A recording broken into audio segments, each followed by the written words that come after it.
Hey, Samit.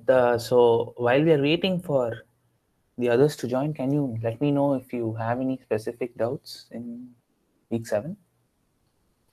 It's quite a heavy week. Yeah, Mm. specific doubt in the sense that dwelling DQN. This part you Dueling need to, DQN, na? Okay. yeah, you explain a little slow. Mm-mm.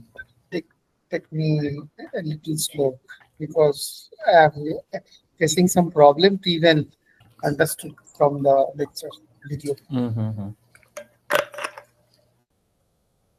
Sure. Yeah, we'll do that. Okay. So it's just dueling DQN, is it? Were you clear with the topics covered before that? Before that, actually, from the lecture, I am able to understand, Mm-hmm. but not solving any question so that you can browse through that.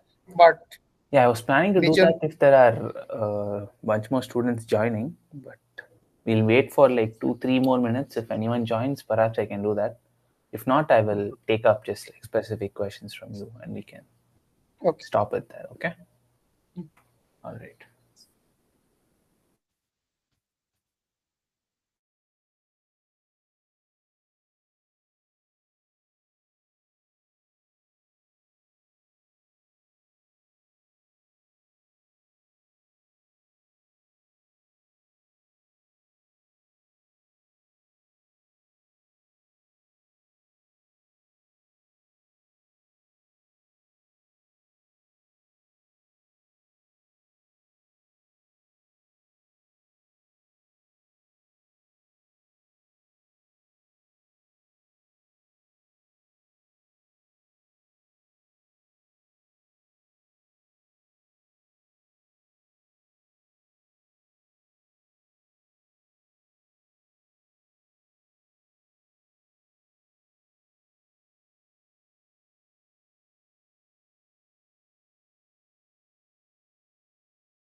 Fine. All right. Let's just get started. I'll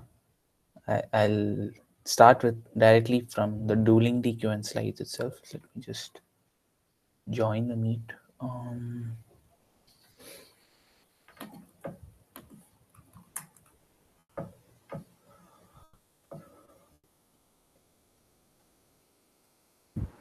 Before dwelling DQN, Mm-hmm. just I am asking one question. Mm-hmm. It may sounds very silly, but still I'll ask No, this. please go ahead.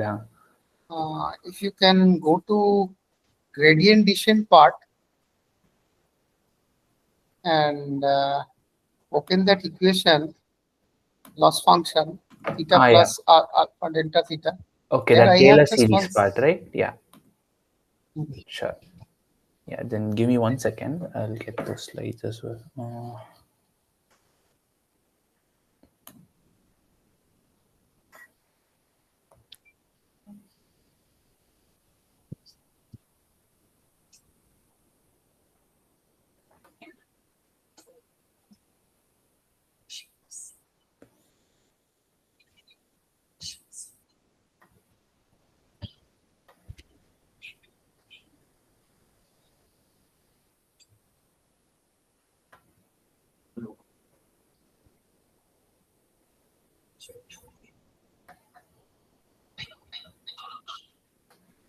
Okay.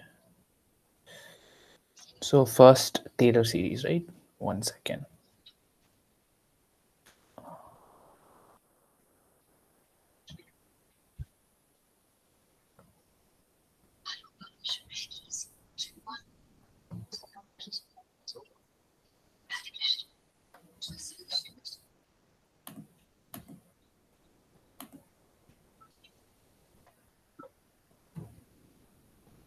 Okay, sorry for that delay.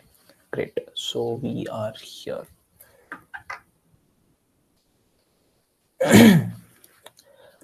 Mm. Okay, so this is the part that you're confused about, is it? Yeah, just hold on. Yeah. No, that equation. Second part, right? Okay. Yeah. Hold on. Yeah, sure. Yeah. Here, can you just explain this? Mm. Where it is gone? So yeah. Yeah. Oh, this L theta part. The L theta, I just, yeah, theta t, delta theta t. This one, right? Yes. Okay. Yes. Okay. You understand this part, though, right? Yeah, I understand, but I will just ask you the question. You just explain that delta theta part.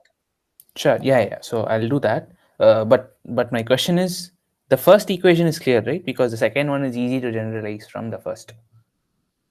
Yeah, first equation you are doing just gradient descent, Yeah, gradient nothing descent, else. but more specifically, this is Taylor series on across like, First order approximation.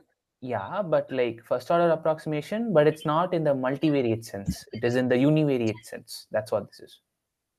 Yeah. Okay. So if this part is clear, I can easily explain the second part.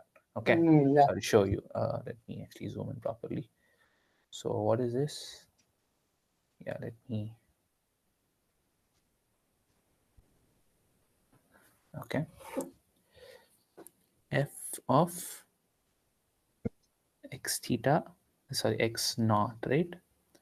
X naught plus h is equal to f of x naught plus f dash of x naught into h. That's what this is, right? Yeah, Mhm. great. So now a way to visualize this, right, to take it to the multivariate sense, is to think of these x naughts as, you know, the value across one axis. Suppose say we have uh, two axis data where the first axis is x naught and the second axis is x1. Okay, and suppose this is just the directional derivative of your function f in the direction of x naught. Did what I say so far make sense? So what we are saying is, so this is a 2D function. Okay, suppose it's like this. So this is capital F, which takes as input. Okay, wait, I think my pen is a bit thick. uh, how do I reduce the thickness? Here, yeah. So this f, right? F is a function whose input is some two-dimensional vector, and the output is a number. Okay, so these are just contours for that. Is that part clear? Mm. So it has two axes. So we can say this r squared is like a x naught x1 input.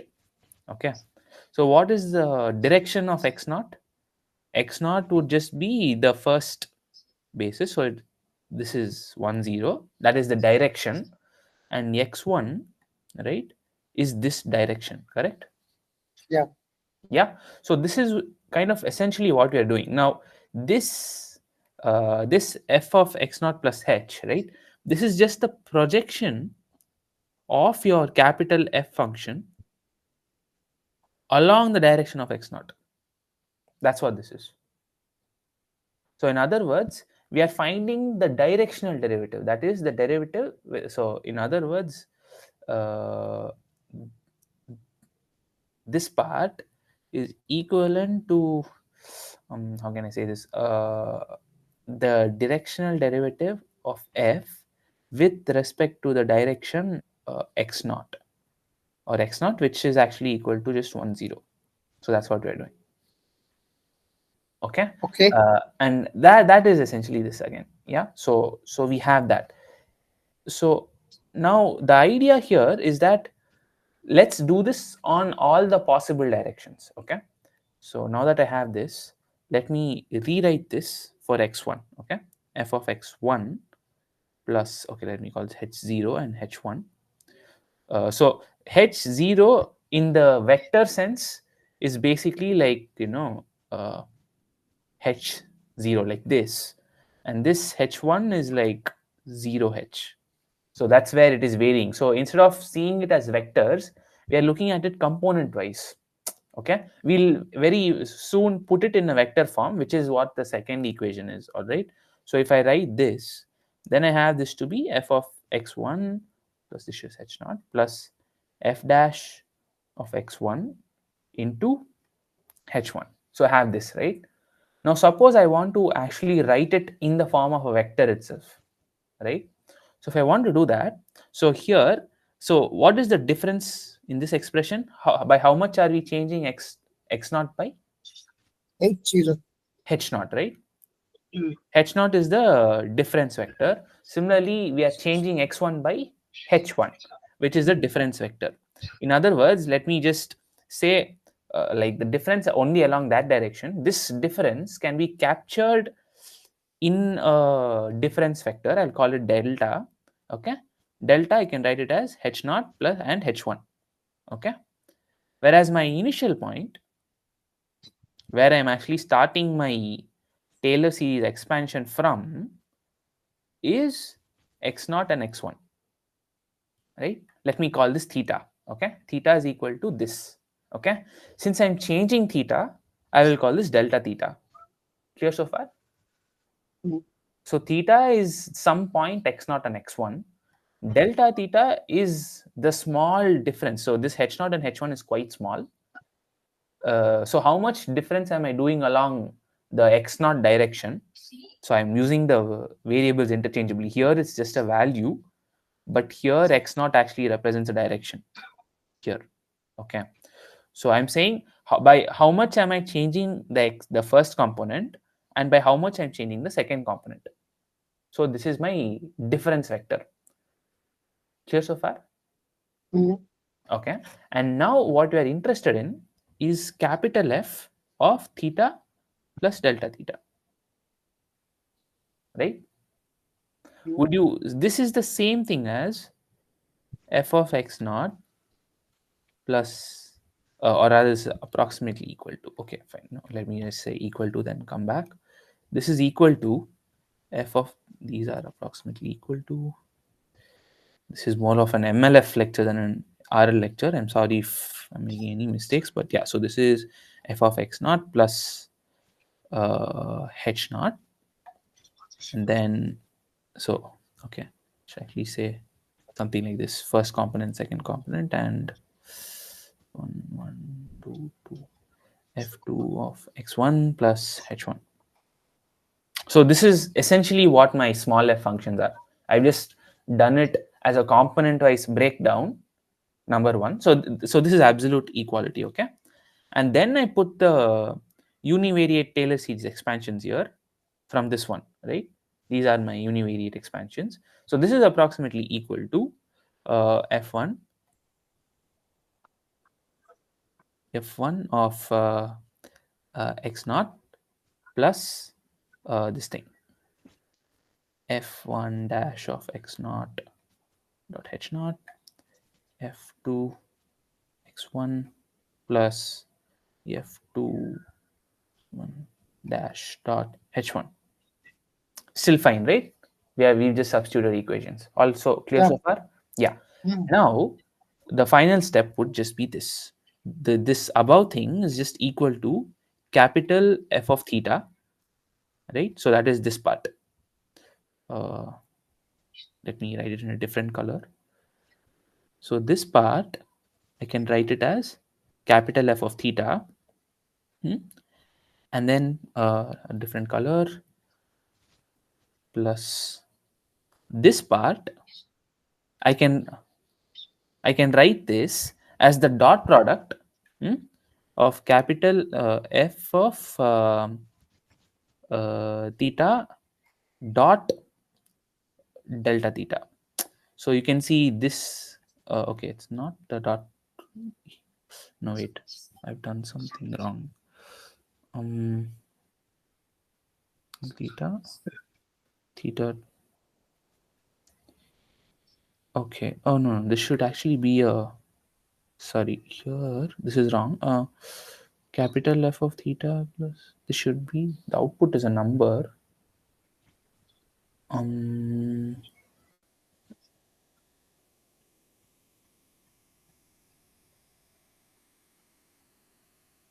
wait.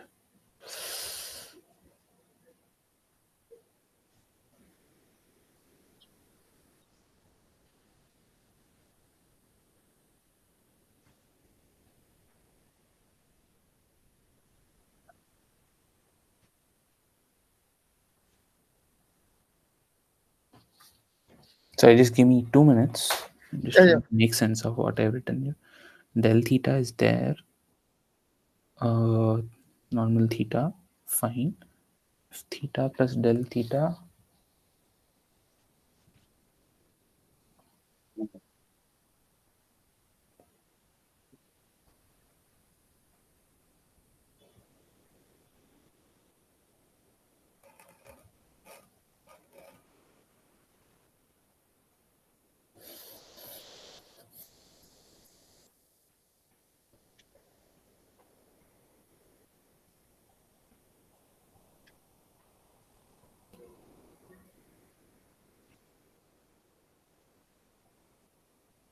Okay, yeah, right. Mm, this part is wrong.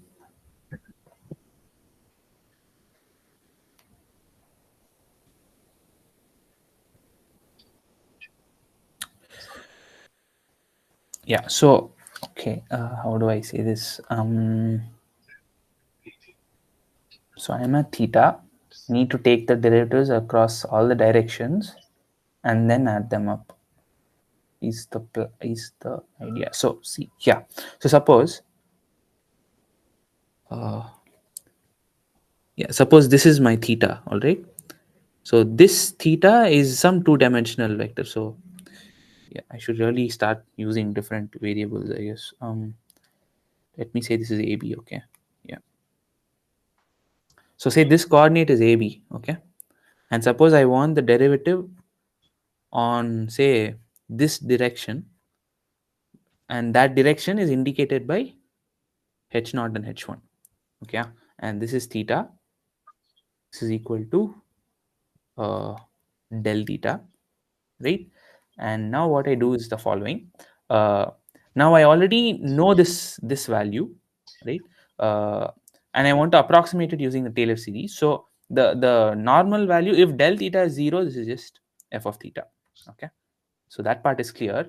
And now what I do is to get in order to get the effect of the derivative on this part, I add up all the directional derivatives from that point onwards.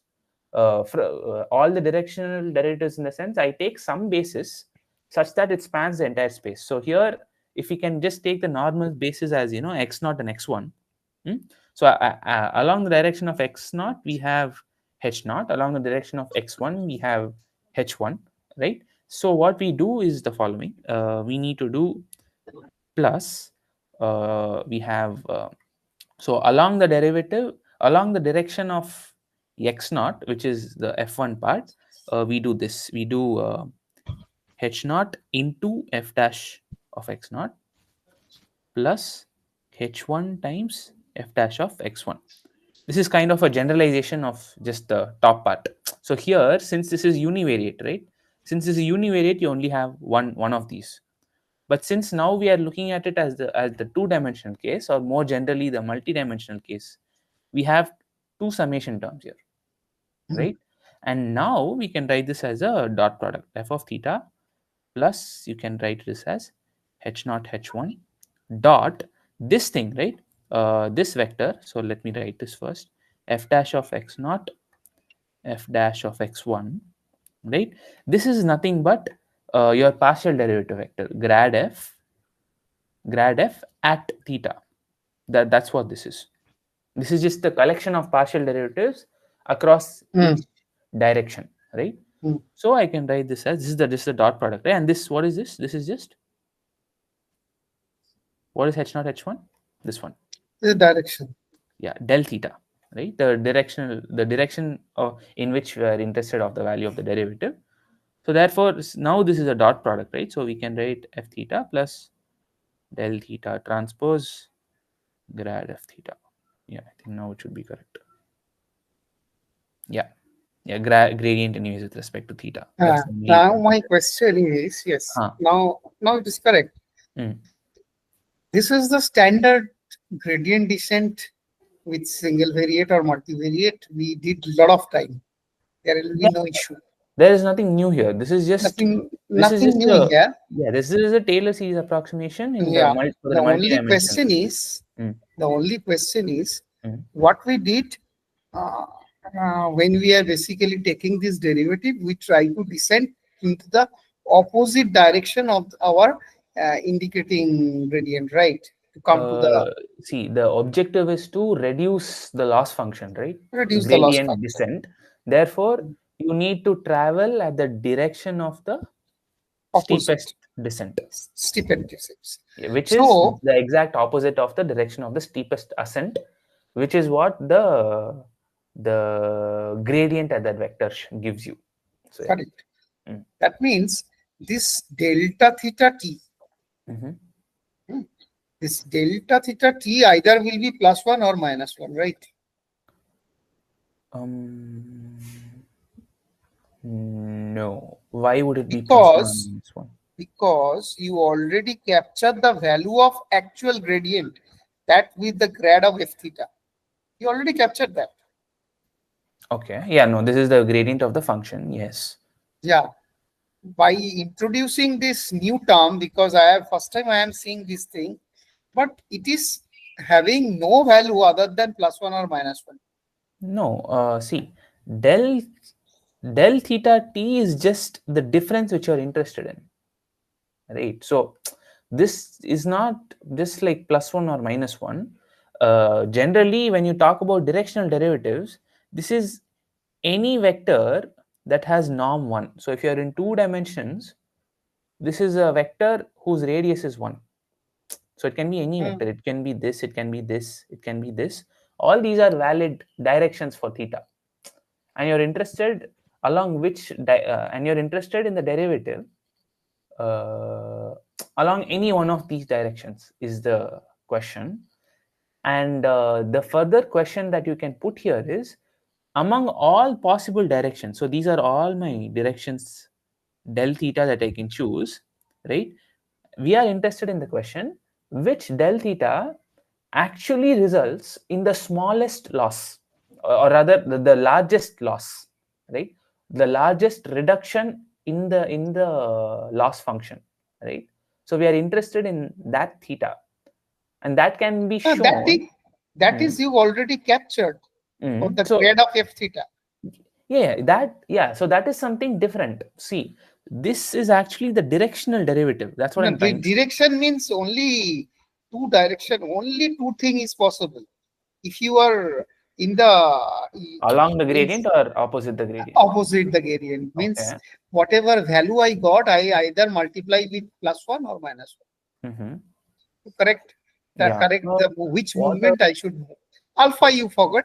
Alpha is just controlling Yeah. That parameter. is just this. I I have mean, never seen uh, in anywhere in the this gradient descent uh, this type of equation writing called delta theta t to replace this +1 -1 direction.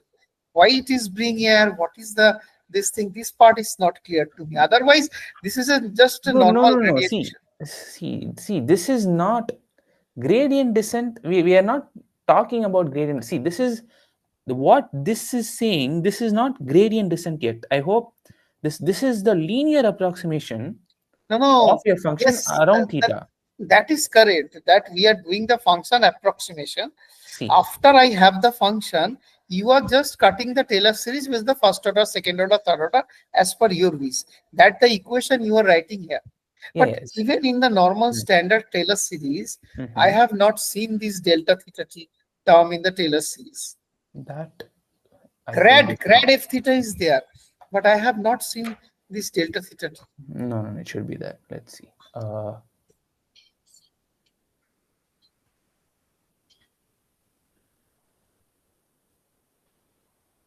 I'm sure it's there.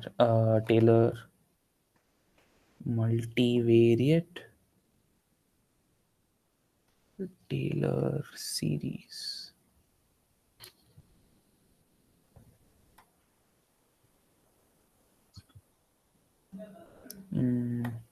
Yeah. So this one. So you see here it says P, right? Over there it was alpha del theta. And yeah, so here you have, Here you have only the grad theta, grad of f theta. no, you It is also have there. P. You also have P. You have P, right? Yeah, P is there. I have no question in P. That P is delta alpha delta theta transpose. So this expression can equivalently be written as alpha del theta transpose grad f of x plus. Okay, they're And then using. my question is, the value of P is only +1 or -1. Is there any other value possible for P? Yeah. So that's what I'm saying, right? So this P is a vector, right? So this P is a vector. Uh, and that P is what I said can be constrained in that circle, which I drew over here. It can be any direction. So for two dimensional cases, it is in the circle. For n-dimensional cases, it is in that n-dimensional sphere. So this can be any value. So that is what I'm trying to say. See, here's the thing. Your final SGD, or rather your gradient descent update, is what? You have Wt plus 1 is equal to Wt plus alpha uh, grad theta L of theta. I think this is what it was, the theta t, right? So this was your update, right? Mm. You know why this is coming here? It Which should one? be minus this grad theta thing. Why is this coming here? Simply because that is the direction of your steepest Yeah. descent, right? And why are we getting that? Because this is what is substituted in place of the delta theta transpose. So we are Where, saying, where, where? Which one substituted? instead of delta theta, this one, Yes. this can take any direction, and we are coming to a conclusion that putting delta, the grad L theta t here itself, so putting this same value here, taking the dot product with itself, is what maximizes maximizes the difference or minimizes the difference. Like minimizes if it is minus grad theta L, grad of L theta, maximizes if it is plus grad of L theta.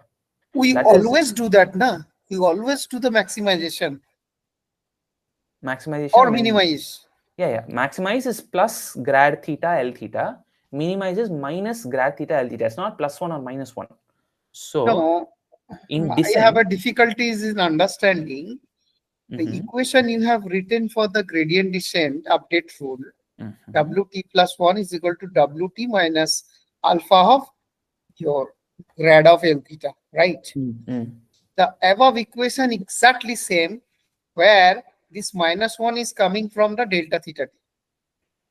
Which above equation? Which equation is same? Means This one. equation, uh, the original L theta plus alpha into delta theta t into grad of L theta. This equation vis-a-vis you have written just below in handwritten Wt plus 1. This should be theta. Sorry. Yeah. Yeah. This is correct. Huh? Theta t plus Because 1, theta theta t doesn't matter. minus alpha Mm. of this. These two equation, if you just compare, the only difference is delta theta t is replaced by -1, right? Delta theta. No. See, I mean, look at the left hand side. The left hand side is a scalar here. Here, the left hand side is a vector, right? See, you get the second equation by differentiating the first equation.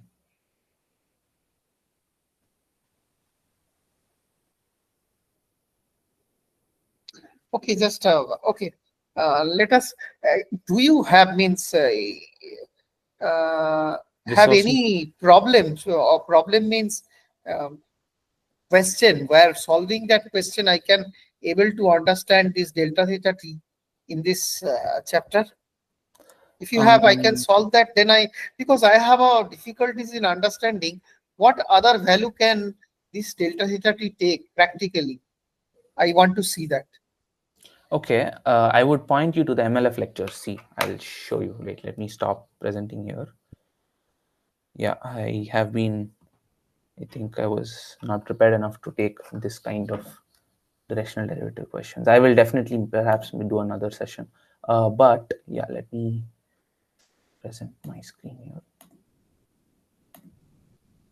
So in MLF, this is covered very nicely. I think it was week Just 2. give me the lecture. I just Yeah, watch. yeah. So that's what I'm opening. I hope it's visible. Yeah. Uh, this one. Yeah, I think it's this one. Multivariate calculus, gradients, times, planes. Yeah, this one. Exactly this one. Uh, yeah. Yeah. So see here, he starts talking about directional derivatives, right? So V, whatever you're seeing here, is basically the del V that we look at. The directional derivative of F at the point V, which was our theta, along U, which is your del theta, Hmm. right? So he talks about this. Then he talks about the maximization problem, that is, in which direction, what should be my U such that my directional derivative is maximized. And then he says U should exactly be equal to the, it should exactly be equal to grad F, or yeah, grad F, which is that collection of partial derivatives. When that happens, that is where your thing is getting maximized, and that is, from there only you get your gradient descent update rule. Does it come later? No, that doesn't come later. This video. So lecture 2.6, the final Okay, I will video, just go through once because machine learning still it is foundation. not very convincing that why Mhm. delta theta t will take some other value, because we always do this maximization to get the thing. Anyway, I will just cross check See once and here, come back yeah, to it yeah, sure, maybe yeah. in the But next session. just to clarify once again, del theta is not plus one or minus one. Del theta, what does del theta mean in English? We are saying in what is, like, how are in what or rather what are we going to add to our vector? Correct. So No, no, I am different. maybe I am putting it in wrong way. Mhm. My putting it in wrong way. I understand del theta is the smallest increment that you are adding to your vector, or your from your current position to the next position. That's del. You are moving, but at what direction? That as per this Taylor series or this directional derivative is telling us, you can calculate 360-degree from your current position to all del theta or del value, and you Mhm. will find for the maximization case, it will show the opposite direction of the steepest gradient. That's what this del theta is coming, right? Yeah, yes, That is why correct. we are writing Wt plus 1 is equal to Yes, Wt correct, alpha correct. into grad of that. Yeah. Yeah, that part I know, but I just want to see in the practical application Oh, when this del theta t it's not uses its maximum value and but will take some other value and move. Is there any oh, possibility? oh, okay. So you're clear with why it is grad L theta. That part is clear. We are Wasn't that the always initial question? when we are updating the update rule of the gradient descent, we always go for the maximize, right? Yeah, But I correct. just want to see, is there any way I am not going to the maximum value Yes, yes. or max? I get your question, but I hope that your previous doubt was something different, right? So is that part So okay this now? delta theta t is they are writing, and okay, fine, they are writing in a very general purpose for the Correct. Taylor General series purpose. expansion. Correct. Yeah, But yeah. when they are updating the rule, they are considering the Gradient L gradient theta. descent Yeah. that we are Correct. calculating. Correct. Yeah. This may be the okay. Okay. So that part is clear, right? The Yeah, yeah, initial that question, part is why I that is know. actually equal to the gradient. Okay. Mhm. The second practical thingy, whatever you asked, I'm not aware. I don't know why they would not use the gradient. But something else to point out here is the fact that when you are doing SGD, stochastic gradient descent or mini batch gradient descent, the gradient that you are computing is not the true gradient. It is only approximately the true gradient. So it is not actually grad L theta. You're not computing that because it is hard to compute. It is a long process to compute. And sometimes, especially in the case of reinforcement learning, you don't have access to all the data to even compute it in the first place. So it doesn't even make sense in RL, right? But we are capturing noisy estimates of this gradient and then doing the gradient descent, and somehow it magically works out. So that is the idea here, at least in DQN, right? This gradient whatever you're capturing, we're doing some hand waving and some strategies to get a good enough approximation of the gradient. So that, I think, counts as a practical application where your del theta is not actually grad del theta, but you're trying for it to be that. It definitely has noise, but it is close enough for us to make it work out. Even in normal deep learning approaches, when you do mini batch descent, it is called stochastic gradient descent because it is not the actual grad L of theta. It is just an approximation of that using a small subset of your data. Hope that makes sense. Yeah, yeah. Okay, cool. Okay. So in that equation, that Taylor series equation, Mhm. one is delta, another what we call that's nabla, right? Yeah, Nabla or yeah, I call it Inverted, grad or gradient. no, Yeah, inverted triangle is delta yeah, or yes. nabla. I just mix up these two. Nabla symbol is yeah downward triangle. Yes, it's also Now, called del. del or nabla is same. Yeah, it looks like that. And what is the top triangle? Top triangle is called delta. Wow. Yeah, so the top triangle is the top triangle is capital delta. The Okay, bottom triangle is called del or nabla. okay, fine. Yeah. These two I always mixed up.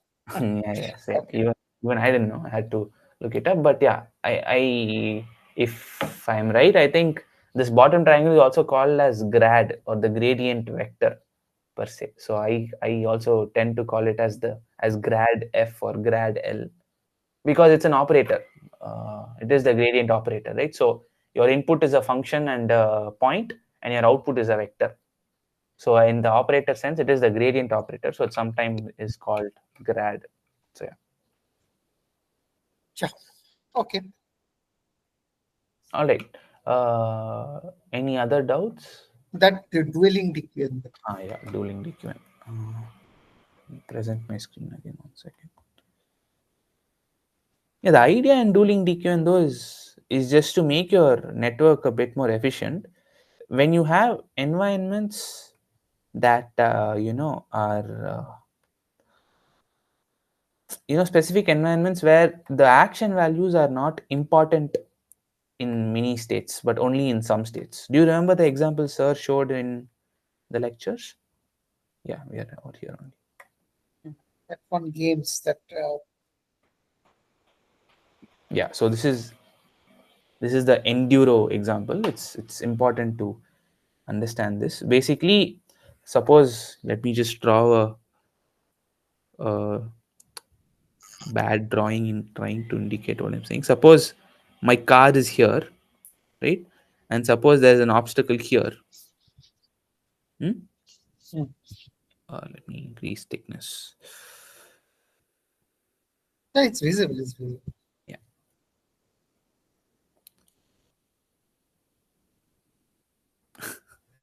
Um.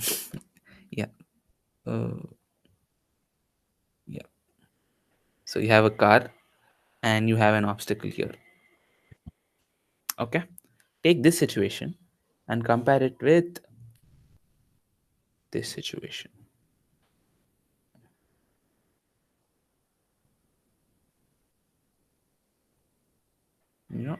where this is actually, oh god, yeah, it's far away. Yeah.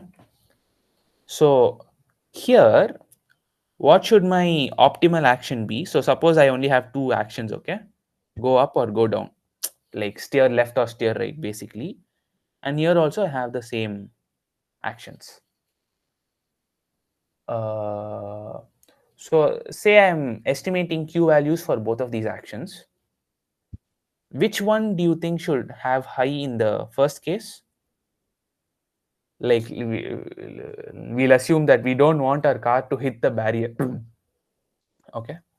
So Yeah, this is case one, case two. So ideally, which action in case one would you want to have a greater Q value?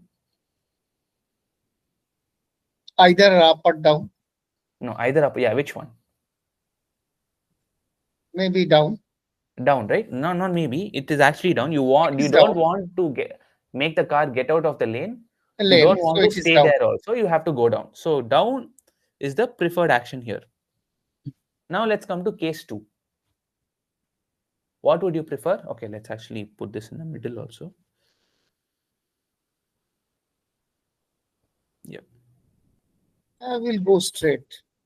Yeah, yeah, okay. You also have a third action which is do nothing. Okay. But does it really impact if you go up or down? Is it a big No, impact? no, No, right? Like whatever you do doesn't matter in this state. What you do only in these edge critical states where when you are close to a barrier or when you're close to the lane, that's where the Q values really matter. In other states, it's kind of useless to calculate Q values in some sense. Do you agree with that part? agree, agree. Yeah. Therefore, to minimize this kind of wastage in computation there, or rather, to tell our network to focus, to direct its focus only on important parts of the state space where some actions are more advantageous than the other. Keyword advantage. Those are the important states, and that is where we are really concerned with whether I should do nothing, whether I should go left, or whether I should go right.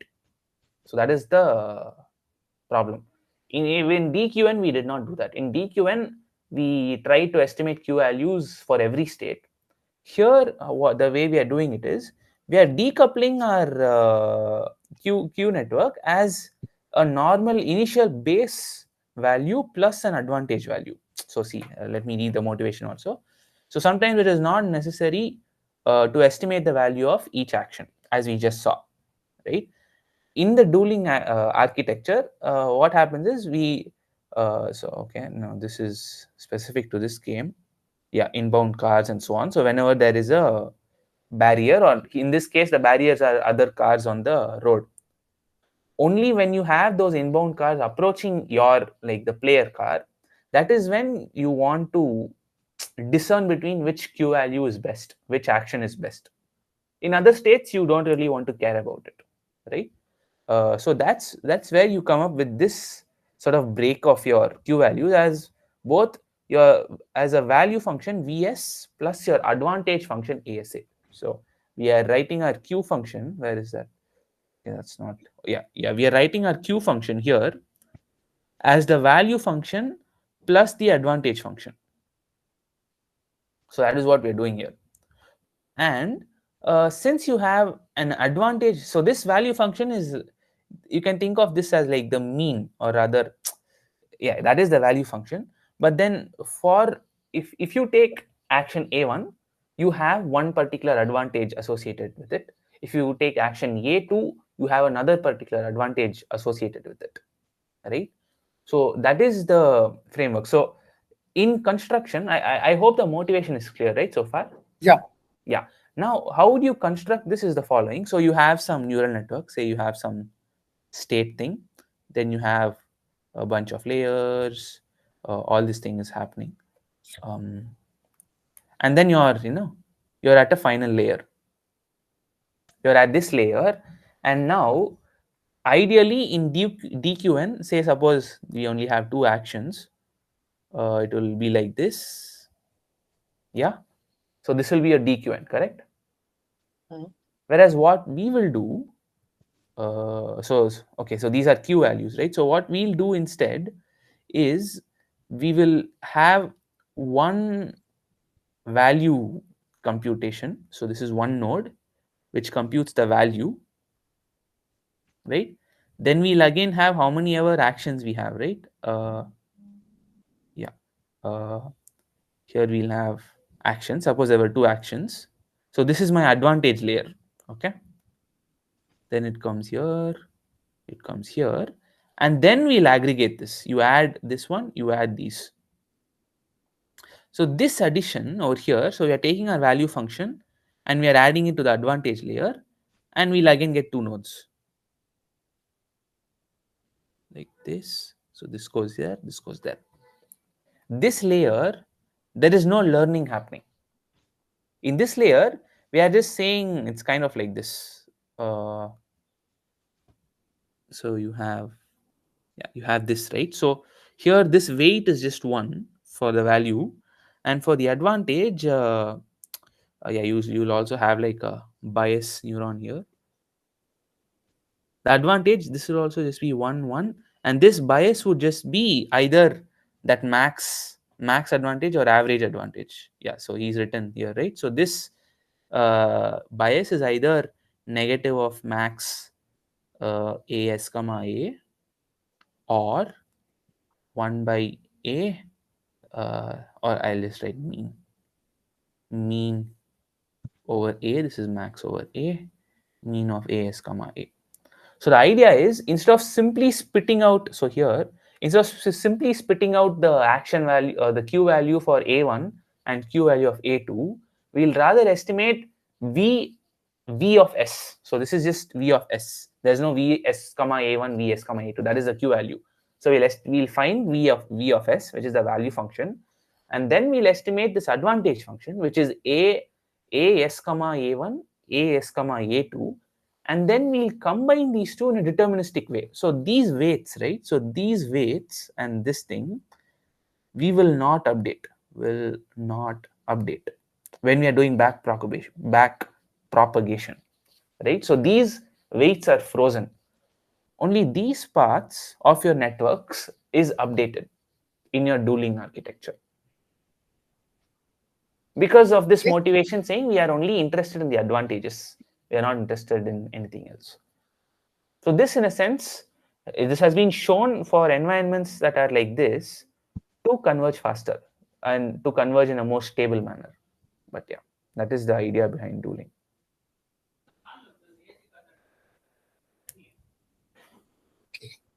Then why you are Ah, yeah, basically right here. subtracting the It's right here. advantage of Why we are subtracting it, right? Because of, to make our v thing actually accurate. Okay, so okay, so let's actually discuss this. Suppose q, right? So suppose my vector was say 10 and 12. Okay. So I can write this as say I can write this as 11 plus minus 1 1.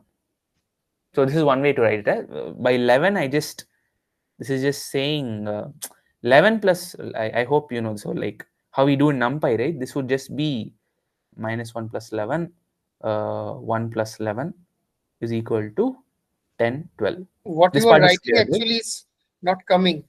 Oh, sorry, it's just lagging a bit, I think. Yeah, it's there now, right? Okay. Huh? Yeah, yeah. So this is called broadcasting. So that's what we are doing. Okay. So this part is clear, Mhm. right? Yeah. Mhm. So now, so this is one way my function can approximate. This is correct, right?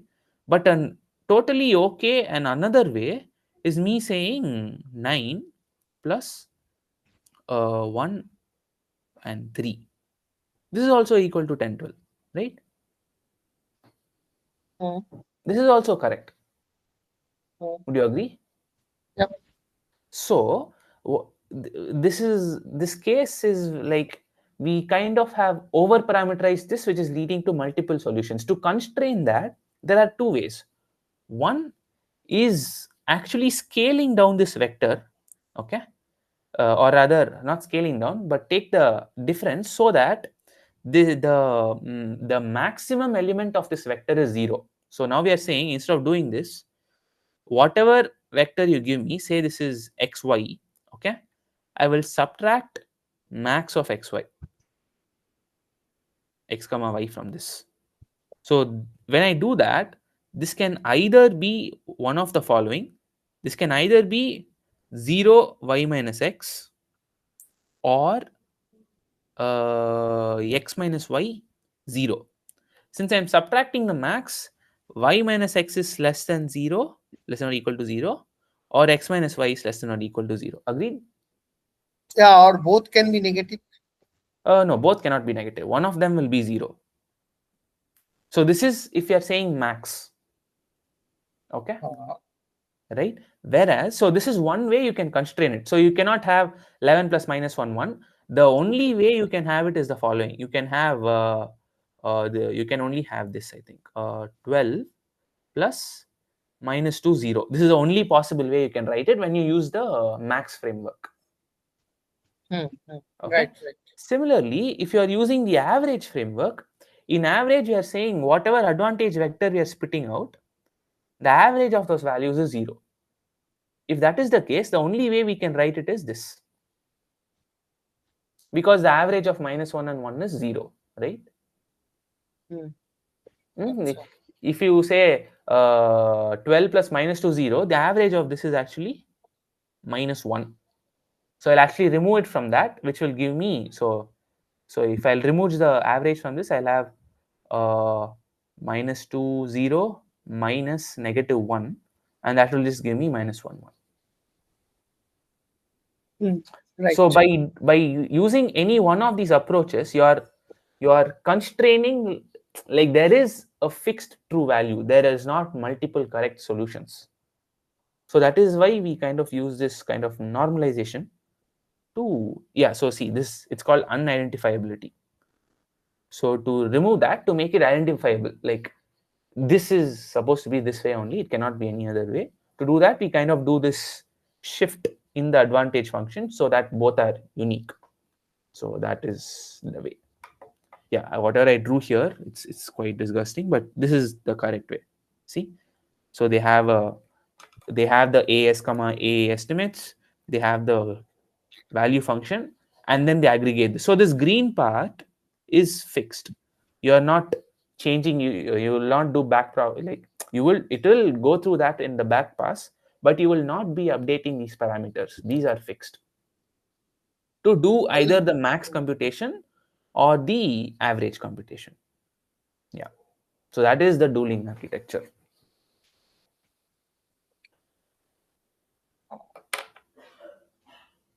Okay, I'll just go through once, then Sure. it will be further clear. Got And on that day, the paper, just go down. Wait. Yeah, on that day, the paper that I am reading for the RL, they call one Sarsa lambda. Sarsa lambda. So that is not here. No, this is expected Sarsa. This is different. This is different, right? So Sarsa lambda will be there. We will read, or it is not there. No, we've done TD lambda, right? So TD lambda we did. Normal Sarsa we did, but Sarsa lambda we have not done, right? No. TD lambda is basically, see, so in TD lambda we covered, I think, so TD lambda, you can implement it either in the Sarsa framework or in the Q-learning framework. So the idea is, instead of taking your next estimate, so in Sarsa, what was it? RT plus 1 plus gamma V of ST plus 1 comma AT plus 1 minus V of ST comma AT. So that part, right? Or rather Q of ST plus 1 comma AT plus 1. So that Q of ST plus 1 comma AT plus 1 is bootstrapped only from one state. So how do you instead use a n-step estimate for that part? So the only I think the TD lambda we learned was in the Q-learning side, which is taking a max. But instead of taking a max, you can be on policy over there. You can take your n-step estimates which are on policy and then do that update. That is just Sarsa lambda. The basic difference is just that instead of doing TD0, you're doing TD lambda. So that is all there is. So But one thing in the paper they have written is for the Sarsa lambda, they Mhm. are saying all past experience will be counted for. Yeah. They are So taking consideration of the all past experience in the Sarsa lambda. correct. While Yeah. doing the only Sarsa, they are not doing that. Yeah. In when you're doing just Sarsa, you'll only look at the previous state. You'll just look at one state. But in Sarsa Since here, lambda, since you see, but in Sarsa lambda, you do count all the other states also, right? It's just that their eligibility decreases as you get away from the trajectory, but still it counts all the states that occur along the trajectory. So that is fine. then it is also true for the Q learning when I am doing in the TD layer lambda framework. Yeah, even in Q learning, see the only thing is SARSA is on policy. It does not do that maximization when going through. Yeah. It also samples the next action from the policy itself and then uses it. Q learning is not following the same policy because it is doing this max. Hmm. So when you're doing max, you're not actually following the policy. You're implicitly learning about a separate policy, which you think is the optimal policy. So Yes. because that's what satisfies your Bellman optimality equation, right? Taking the max. Hmm. So Q learning is trying to optimize for a different policy while behaving. It has a separate behavior policy. It has a separate policy that it is learning. Whereas SARSA is not like that. SARSA is learning from the same policy using the same policy. Is learning the same policy using the same policy. Yeah, that is what SARSA is. Right, right. Okay. Hmm. All right. Fine.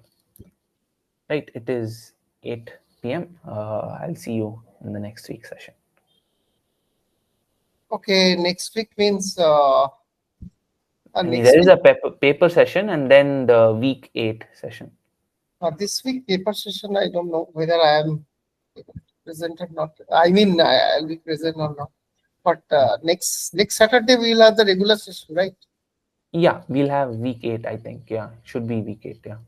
But week since week 8 already released, I'm saying week 8 is just a follow of week 7